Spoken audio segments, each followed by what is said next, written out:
There is something unmistakable about the silhouette of the X-Wing Starfighter, a shape that has burned itself into the annals of history, not just as a tool of war, but as a symbol of defiance, of resilience, of rebellion itself. Its form is deliberate, functional, and yet there is an undeniable grace to its design, an elegance in its lethality. To truly appreciate the aesthetic of this fighter, one must look beyond the simple recognition of its shape, and instead dive into the intricate details that give it both purpose and personality. Viewed from the front, the X-Wing presents an aggressive yet balanced stance, a perfect symmetry between form and function. The four S-foils, the very feature that gives the Starfighter its name, remain locked together when at rest, forming a sleek, tapered fuselage that narrows toward the nose. These wings are not smooth. They are interrupted by subtle paneling, reinforced plating, and barely perceptible seams where mechanics and hydraulics allow them to split apart in attack position.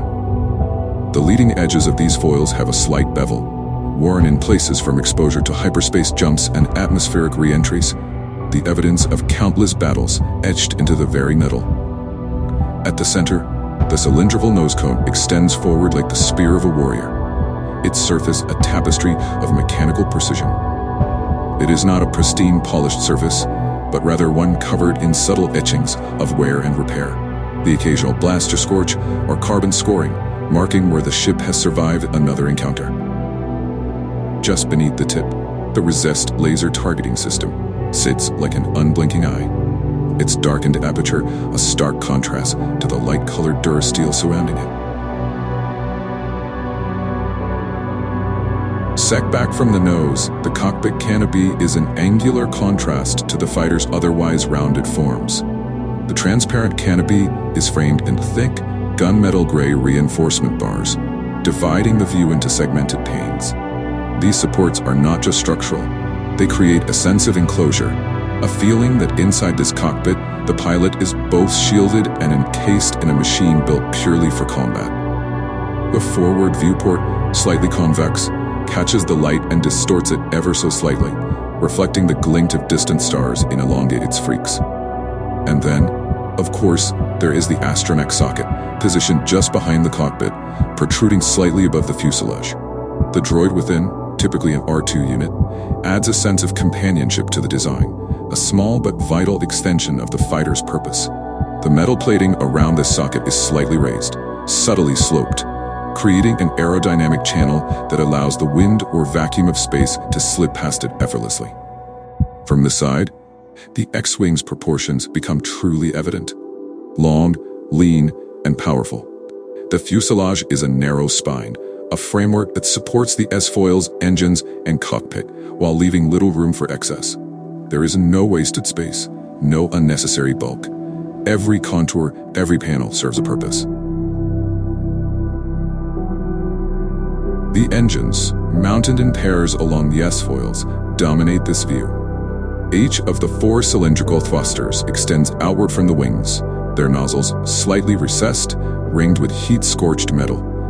These engines appear almost oversized in proportion to the rest of the ship, as if the X-Wing is not merely flying through space, but rather propelling itself with sheer force against the pull of inertia. Along the outer casing, cooling vents and maintenance panels are barely visible under layers of grime and battle-worn paint. Each seam and bolt a reminder that this ship is not a pristine showroom model. It is a workhorse, a fighter that is used, repaired, and sent back into battle time and time again. The laser cannons, mounted at the tip of each S-foil, extend like lances into the void, their cylindrical housings reinforced with segmented armor plating. They taper slightly toward the emitter tips, each one showing varying degrees of discoloration from heat dispersion after firing.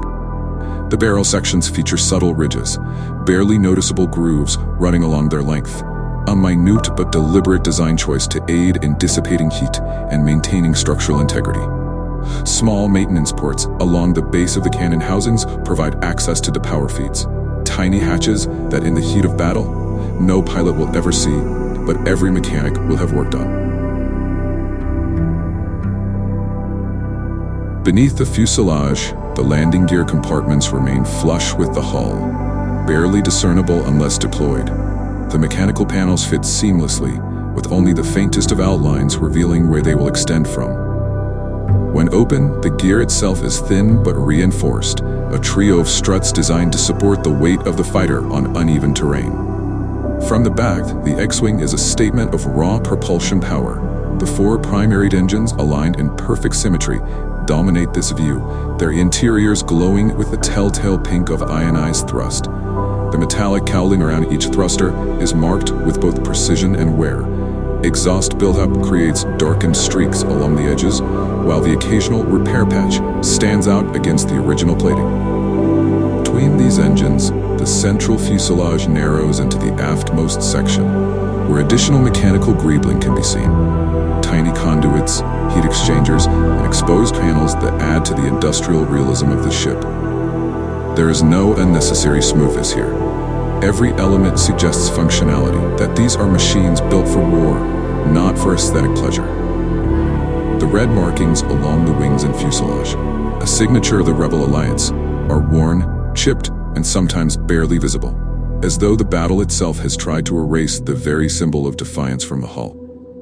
Some parts have been repainted hastily, darker or slightly mismatched shades, evidence that these starfighters are not factory new, but maintained through sheer necessity. The T-65B X-Wing Starfighter. Every inch of its form is designed for battle, yet it remains undeniably beautiful in its raw, mechanical simplicity. It is the contrast between its battle-worn exterior and its precision-engineered structure that gives it character. The asymmetry of its paneling, the wear on its cannons, the deep pink glow of its engines, all of these elements combine to create something more than just a machine. It is a symbol, an icon, a fighter that looks as though it has earned its place in the stars.